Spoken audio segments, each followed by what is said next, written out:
About 2 weeks ago, I was in the city of Atlanta, Georgia. It's in the South. It's a very nice city, and I'm in my hotel room, and we're getting ready to start this tour.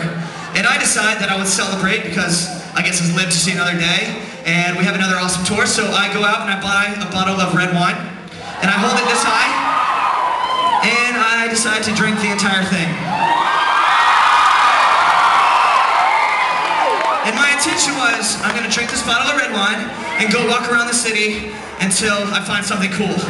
So I walk out of my hotel room, and I'm walking down the city, and I'm seeing all the tall buildings, and there's a Starbucks and a McDonald's and all kinds of stuff. And everything looks very safe. There's even a cop that's walking by, and he's whistling something cool like, and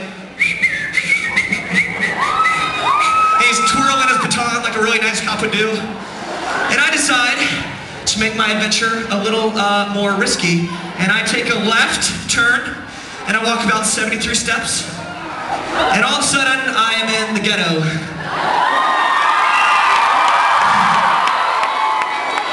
And I'm no longer walking like I'm happy, I'm no longer walking like I'm safe, I'm walking like I'm about to get shot out of a third-story building or something like that. And as I'm walking through the ghetto trying to find my way back home, I see this guy, he's standing over there, and he's looking at me. And this guy looks very sketchy. And I don't really know what sketchy looks like, but you can tell just by looking at him that he would probably kill you in the next 3 to 4 minutes. And he's staring right at me. And before I can change my direction and walk away, he's like, "Yo! Dude! Hey, you look like you're in a rock band. You look like a rocker. You have the long hair like a rocker would have." And you know, rather than defending myself, I decide to use my red wine brain and say, "Yes, I am in a band. It is called Fall Out Boy."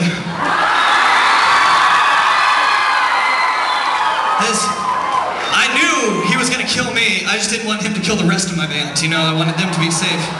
I was being a good dude. So he looks at me and he goes, "Yo, do you have any change?" And I'm like, "Oh, dude, that's like the last thing I have. I don't even have my cell phone." And then I think, I'm just like, "Oh shit. I just told this dude who's about to kill me that I have no way of contacting the authorities to tell them that I need help." And so I'm like, "Oh yeah, dude, I don't have change. But I have my wallet and it has a couple credit cards in it and maybe a little bit of cash."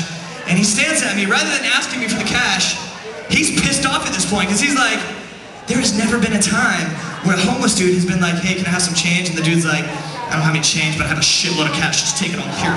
Just stay away. Go play with a bunny or something." And so he's looking at me and he's standing like this at this point.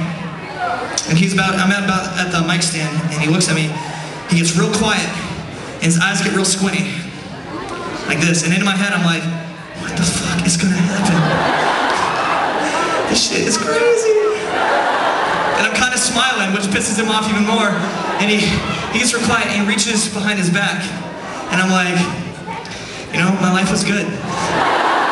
I had a really good life up till now. Now it's done, but before that was awesome. And he goes, and this is the last thing I expected him to do, but he goes, "Fuck you." And immediately, I am excited. So I'm like, holy crap.